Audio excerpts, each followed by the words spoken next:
All right, starting off here, 120-gallon diesel fuel tank for your coach. First bay is your DEF fluid.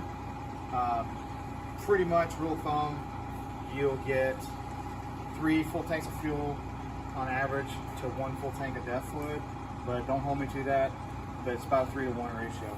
But make sure you always have DEF fluid. You don't want to run out. It will put the coach in limp mode and slow you down until you can get somewhere to fill it with DEF fluid. Okay.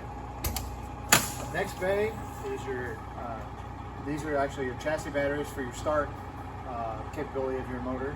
And not much to do here, but if you have a battery problem, you need to jump, start, and you can't jump from a lug, these are the batteries that start the coach. All right, for your second bay, this is where your chassis batteries are at, which are your starting batteries for your engine. There's also several fuses here, so if you have a loose power to something, there's also a breaker for your hydraulic leveling system and a few other breakers and fuses as well. For your third bay, this is a little bit more important. This is your house batteries. They are lithium Dragonfly batteries in this coach. You also have 2 Victron inverters. With the Victron inverters, there is a master keypad that gives you full control over these Victron inverters. You can change programming if need be. More so, it's used for troubleshooting any issues you might have down the road.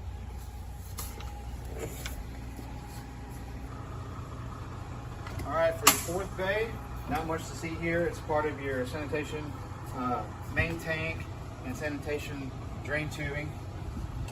And your fifth bay, this is where you would actually drain your black and gray tanks as well. Connections here, a port to go through the floor.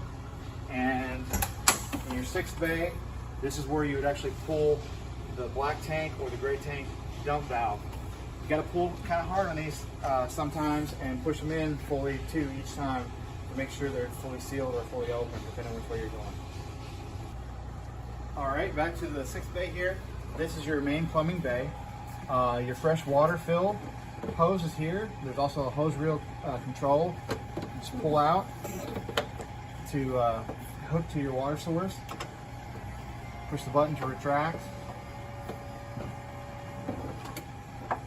This is your whole house water filter. If you're winterizing it, obviously you want to remove it and use antifreeze for the whole system and make sure it's fully flushed and full of antifreeze. To fresh water fill, to fill your tank, make sure this lever's down for tank fill. If you're hooking for just city water supply and pressure, go up to city water with the valve and it'll work just like a normal house would. This is also your digital gauge. It tells you your battery voltage, fresh water tank's volume, which is 100%. Gray tank is at 5. We've been testing some of the plumbing, and black is at 0. All right, for your sanitation drain hose storage, this is where the first one comes with. Most people will have a secondary one and they'll keep it in the previous bays that I showed you before. And also you have a freshwater hose spigot to wash off any dirt or residue that you wish to. And anytime you want to flush your black tank, is right here. Hook a water hose to it, turn it on, and run it for a little while, and then drain out your black tank, and that'll flush the system. Okay, for your seventh bay on the driver's side, your whole house generator here. It's a 12.5 kW generator. Your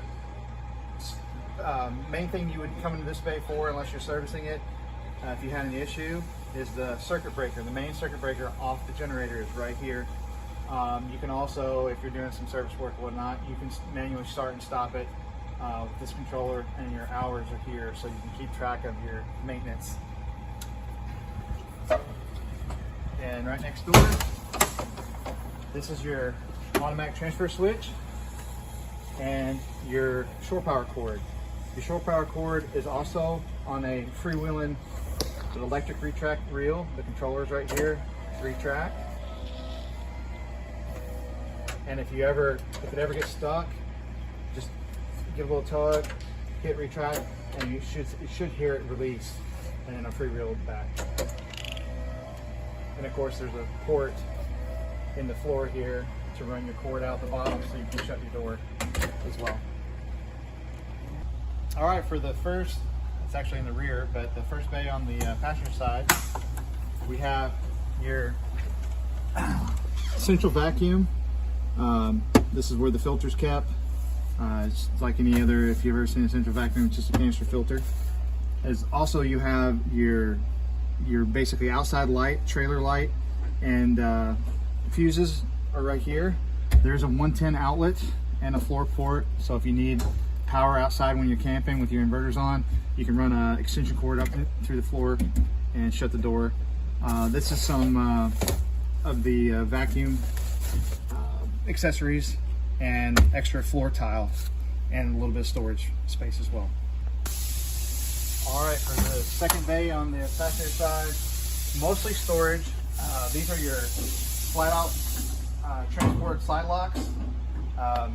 It's a pretty good idea to use these. A lot of people do not, and it's up to you, but it is recommended that you use these on top of the slide outs once they're in, especially if you're traveling long distances.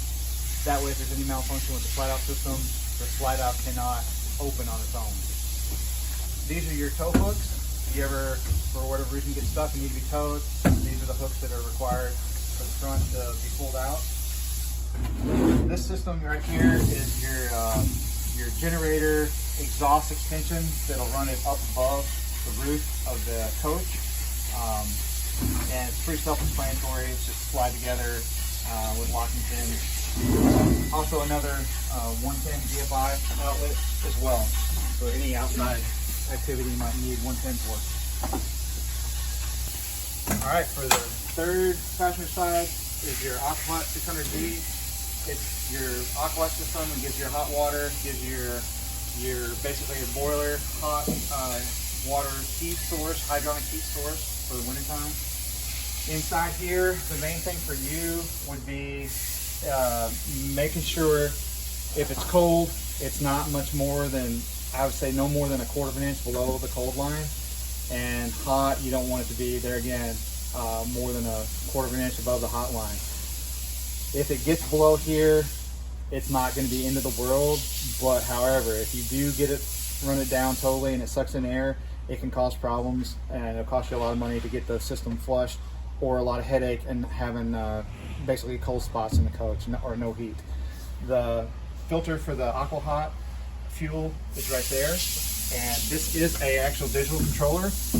You can control the Aquahot from inside the coach as well, but this is a master controller for the Aquahot and gives you full connection of what's going on and servicing as well. All right, for your last two bays, 100% storage bay, nothing to worry about. There is a floor port for any reason you would want to run a cord up through here, and a 110 outlet, GFI protected. So if you've got something going on and you need 110 for on the outside, perfect place to do it. Your last bay is your electric cooler / freezer. It's got two locks to keep it from opening. Fully adjustable. Both of them can be refrigerators. Both of them can be freezers. You just adjust the temperature here. Right now, this first one is set at 38 degrees, regular refrigeration temperature, and the second one is set at 10 degrees. So it's good for a freezer. Very handy to have. It also is powered either via AC 110 or DC 12 volt. So as long as the inverters are on and have battery life, it can run off of 110. As long as the coach batteries, the chassis batteries and everything has 12 volts, you will have 12 volt power, so it can run off either one.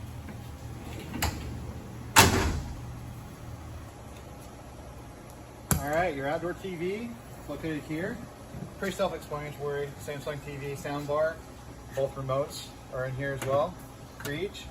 Also, there is a in-wall USB port to hook into for charging or connection to the system, either way. All right, let's take a look at the controls inside the coach. First thing is you have a basically a house disconnect switch. It kills all 12-volt power to everything in the coach. It's right here. Right now it's off. Slide that down, push on, and then it allows you, gives you power for your keypads, and you can turn on your master lighting switch control right here. Simple touch of a button. Off, on, pretty self-explanatory. Of course, there's other controls as well. And then the digital control, this will be a multi-video portion of it. There's several things you can control from this, and this is the home screen that shows gives you your light master switch, shows you your AC temperatures and if they're on or off, shows your aqua hot if the burner's on, electric, if it's on or off, shows you your battery, your start batteries, chassis batteries, or your house batteries.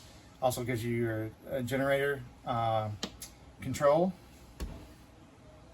as well as your freshwater, gray water, and black water tank levels. All right, on the home screen, the AGS, which is your automatic generator start, it just shows it's disabled right now. I'll go further into that when we get to the power screen. The lighting screen, the light bulb icon, gives you full control over the lighting. It starts, any keypad in the coach will start in the area that it is. You can choose other portions of the coach or sections of the coach, and it shows you what lights are set to come on. Whatever light is set here to be on or off, when you hit the master on or off button, that's the light that's going to come on or go off, depending on what's set here. So if you have a light that's not coming on, look on here to see if it's set to be on or off. If it's off, turn it on. That's actually on. That's off. And then when you hit your off button, that's what goes on and off in that order. Okay, for your next screen, this is your power screen. This shows you what's going on. It shows your transfer switch, shows your shore power coming in. Each leg, it shows exactly how many volts, how many amps are going out are being used on that leg. Right here, it shows one leg 1 or line 1, 120 volts, 14 amps is being used. You'll see it fluctuate. And line 2, 118 volts, looks like 13, 14 amps is being used. And also it shows you your battery voltage level for your house batteries or your chassis batteries, and you can see how the power is flowing. Generator start and stop is here. It says it's currently stopped. There again, your automatic generator start is disabled, and it's showing right now the inverter is set for pass-through, so power is going through it from the shore power, going through the inverter, and the charger is set in the bulk charge right now, which is automatically determined by the inverters. Okay, a little bit about your automatic generator start. Some campgrounds don't like them past a certain time, so you can go through here and program what you want to start at, how long minimum time you want to run. You can pretty much have full control over what the generator does, what it'll stop at, what it'll start at, what time it will not run at all. And you can, like I said, it shows you here your quiet time start and your quiet time stop. So during those hours, 11 p.m. to 7 a.m., the generator will not run no matter what is going on. But any other time, it will come on within these parameters right here. And it's 100% up to you. It's disabled, that turns it off. Simple as that. One last part of the automatic generator start, don't have it enabled anytime it's in storage or in a confined space, because if the generator comes on and somebody's sleeping, you can have a carbon monoxide situation, and that wouldn't be good. Or, you know, even a little less serious, just fill the building full of fumes that you don't like or it smells bad. But don't set it to be on inside a storage facility unless it has really good adequate ventilation and set up for so. Okay, your fourth icon is your temperature control. It gives you full HVAC control. This unit has 3 rooftop ACs, front, mid, and rear. You can see what they're set for right now, and when you turn them on, they will turn blue, like so, and what temperatures, and they'll randomly come on. They will not come on at the same time to help with power distribution, but they're also heat pumps. So if it's cool outside but not so cold you want to use an aqua hot, you can use a heat pump pretty good down to about 30 degrees pretty reliably. Below that, you might want to use the aqua hot. Here you can also control the aqua hot from either the front or rear. You can set it on an automatic mode. That's from either one of these, and whatever temperature you set, if you're on auto mode, if it's cold enough, the aqua hot will come on. If it's hot enough, the air conditioner will come on. All right, a little further in the aqua hot, you have 2 options with aqua hot. You have the aqua hot burner, which is a diesel burner. There again, you don't want to use that in a confined space if it's stored indoors. However, the electric burner, it works a little bit more efficient than a home electric hot water heater, but it's not near as quick and as efficient as the diesel burner. So if you're storage or if you're traveling down the road, the electric is a way to maintain it if you're not taking showers or long showers. Basically hot water to wash your hands, something like that. It's more what that's set for. Okay, next icon is your in-motion satellite and your bedroom fan. Pretty self-explanatory. If you got an in-motion satellite system, you can click it on here, and then your bedroom fan, high or low. It's really your only 2 options. The next icon is your slide-out control. You can see here on the coach, which they're color-coded as well. This one is the actual bedroom slide. Here, the bed is actually attached to this one, and this one is at the foot of the bed. That's where the TV's at in this coach. This one here is basically your dining room sofa area slide, which is right behind me. And on these 2 slides right here, it's important to, when you extend them or retract them, once they get fully extended or fully retract, either way, hold the button down until the unit stops, does not make any more noise at all. It synchronizes the motors when it fully extends or fully retracts. All right, right now all the slides are in, and I will start with the actual kitchen dinette slide here. It's not as important. You don't have to worry about holding the button down on it. Once it goes all the way out and stops, let go of the button.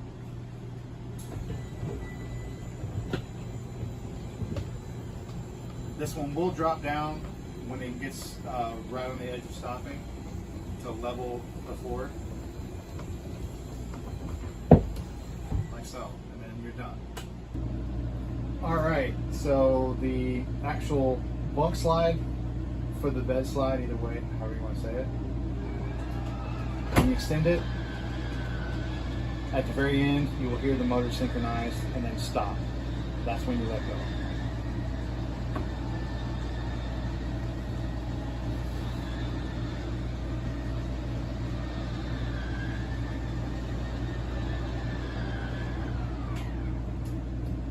Go.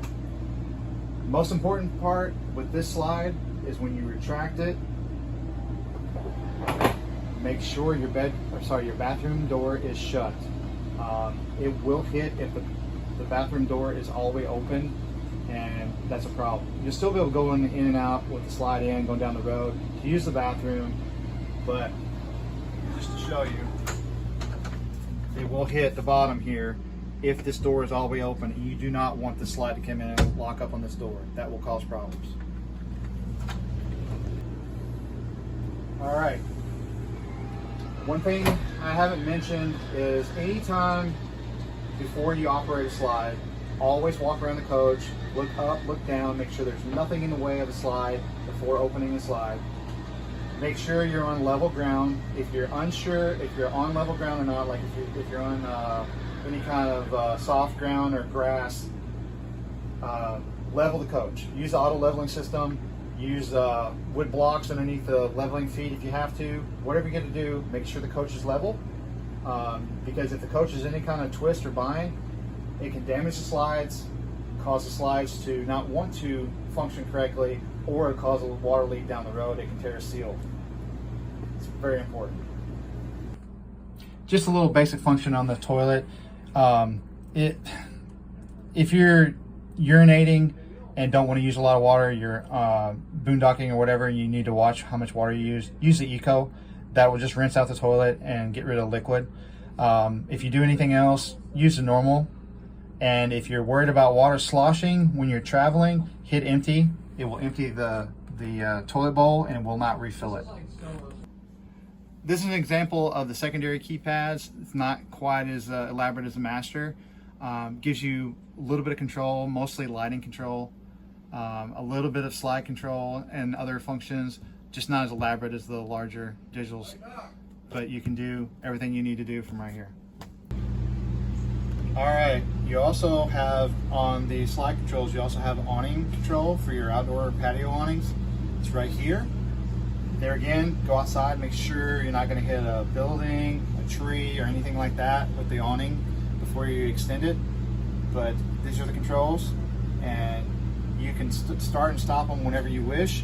They have a set stop point, so if you hold it, eventually it will stop, and it has a set stop retract point, so you can't hold the button down too long either way. It's not really a big deal. They also have wind sensors on them, so if you have it out and the wind blows a little bit too much, it will shake the awning and pull it back in. There again, that's a safety feature. It's wise to, if there's a storm coming in, go ahead and retract them in to save from damaging your awning.